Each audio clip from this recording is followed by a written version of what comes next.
Y dijo el Señor: Tú eres Pedro, y sobre esta piedra edificaré mi iglesia.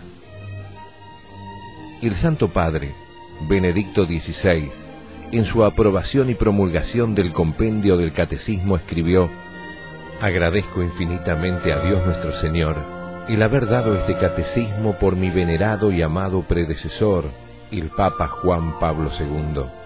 Estos, la Iglesia, el Papa y el Catecismo, son los fundamentos de esta catequesis de primera comunión. En el nombre del Padre, y del Hijo, y del Espíritu Santo. Amén.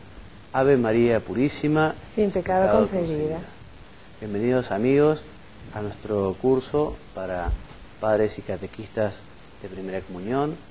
Hoy en nuestro programa número 9. Bienvenida, Mónica, y muchas gracias por tu presencia. Gracias, Padre Juan María, un gusto estar aquí. Bueno, y hoy en esta novena lección, como siempre, vamos a desarrollar un tema del Antiguo Testamento. Luego nos detendremos a estudiar, a recordar algunas de las verdades que nos enseña el compendio del Catecismo del Papa Benedicto XVI, para, después de escuchar los consejos de la Madre y Catequista, los consejos de Mónica, vamos a desarrollar algunos aspectos sobre la Santa Misa. Quienes han venido viendo estos programas saben que estamos aprovechando la Instrucción General del Misal Romano, o el Ordenamiento General del Misal Romano, que me parece una guía extraordinaria para estudiar la misa, y que además el Papa Juan Pablo II recomendó vivamente que se estudiara en las parroquias. Y vamos a comenzar con la historia de José, aquel hijo de Jacob que se convirtió en primer ministro del faraón en Egipto. Y la historia sagrada dice así: los hijos de Jacob fueron 12. El menor se llamaba Benjamín, el penúltimo José. Jacob quería mucho a Benjamín, pero su favorito era José. Y los demás hermanos envidiaban a José. José tenía sueños que simbolizaban cosas que ocurrirían más adelante. Una tarde Jacob envió a José para que buscara a sus hermanos, que se habían alejado cuidando la majada. Al verlo aproximarse, dijeron los hermanos: ahí viene el soñador. Vamos a matarlo y tiraremos su cadáver en un jaguel seco. Después le contaremos a nuestro padre que lo atacó un puma y se lo comió. No, opinó Rubén, el hermano mayor, que no era tan malo. Mejor lo tiramos vivo al jaguel. Y decía eso porque pensaba sacarlo luego. Agarraron a José entre todos y lo arrojaron al pozo vacío. Rubén se fue a dar una vuelta por el campo para no oír los quejidos de José en el pozo. Cuando volvió, se encontró con que los demás, en su ausencia, habían sacado a José del jaguel, vendiéndolo a unos mercachifles que pasaban en viaje hacia Egipto. La cosa no tenía remedio. A Jacob le presentaron el manto de José manchado con la sangre de un cabrito, y Jacob se creyó que un puma lo había matado. Se largó a llorar desconsoladamente. También lloraba José al llegar a Egipto. Extrañaba mucho. Lo condujeron a una feria donde vendían esclavos, y allí lo compró un hombre poderoso llamado Putifar, con perdón de la palabra. José lo sirvió fielmente y llegó a ser capataz de los servidores de su amo. Pero la mujer de Putifar, que era de lo que no hay, se propuso engañar a su marido con José.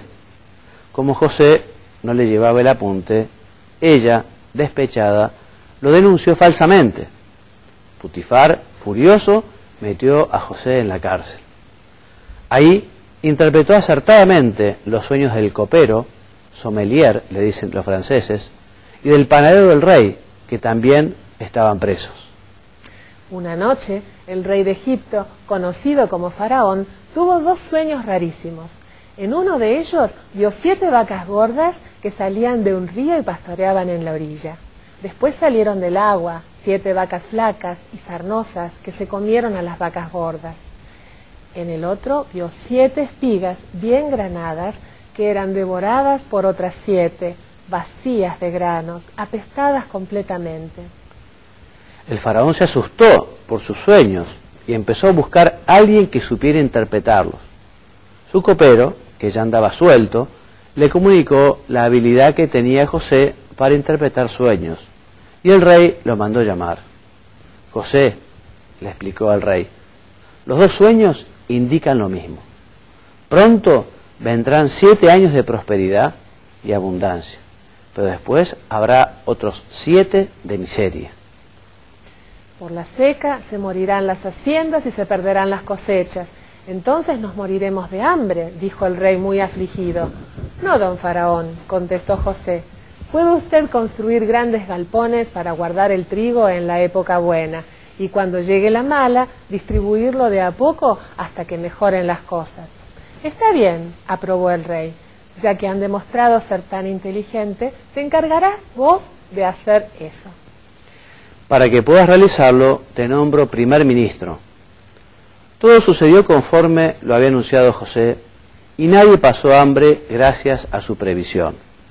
Así, José llegó a ser una persona importantísima en Egipto, apreciado por el faraón y respetado por la corte y el pueblo. Era de tardecita cuando llegó a Egipto una caravana para comprar trigo, porque la seca había sido general. Venían de Canaán y José reconoció a quienes la formaban. Se trataba de sus hermanos, pero ellos no lo reconocieron a José, que se había hecho hombre y andaba vestido de primer ministro. Todos los hermanos venían, menos Benjamín, el menor, que se había quedado en las casas con Jacob. José, sin darse a conocer, los asustó diciéndoles que sospechaba que debían ser espías. Y ellos, muertos de miedo, lo negaban y repetían alabanzas a José, que se reía en grande por dentro. Después les mandó que fueran a buscar a Benjamín. José tuvo un alegrón cuando vio a Benjamín y les dio un banquete a todos, pero siguió sin identificarse. Durante el banquete hizo esconder una copa de plata en el equipaje de Benjamín, y cuando lo descubrieron, fingió enojarse y ordenó que metieran preso al muchacho. Los hermanos rogaron y suplicaron por él, jurando que era inocente. José, al verlos tan desesperados, comprobó que, con el tiempo, sus hermanos habían mejorado, ablandándoseles el corazón. Entonces les dijo quién era, y aquello fue un jolgorio. Todos se abrazaron, llorando y riéndose al mismo tiempo. José dispuso que, lo antes posible, le trajeran desde Canaán al viejo Jacob, que se había quedado solo y con el ánimo por el suelo. Cuando llegó Jacob, la fiesta duró lo menos una semana. Hubo empanadas y asado con cuero, achuras y pastelitos de dulce con vino a discreción. La familia se quedó en Egipto, protegidos por José.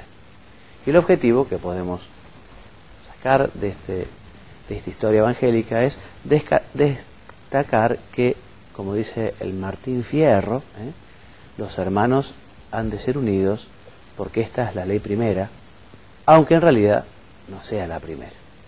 No es la primera porque la primera ley es la de amar a Dios sobre todas las cosas, ¿no? Pero, en fin, a Dios sobre todas las cosas e inmediatamente después al prójimo como a nosotros mismos. Y evidentemente el prójimo, que es el hermano, ocupa un lugar fundamental en la vida de cada uno. Y también podemos tomar otra enseñanza, porque confiando en Dios podemos ver cómo Dios escribe derecho con renglones torcidos, porque la verdad, la historia de José comienza mal, pero sin embargo Dios cuánto bien sacó de aquello que fue algo muy triste, como fue la venta por parte de sus hermanos. Por eso confiemos siempre en Dios, y especialmente cuando veamos que las dificultades son mayores, cuando no comprendamos cuál es la voluntad de Dios, es el momento de la fe. Es el momento de la fe, el momento de la esperanza, el momento de la oración. Y pensar, bueno, Dios lo quiere, Dios sabe. Y seguramente Dios de aquello va a sacar algo muy bueno.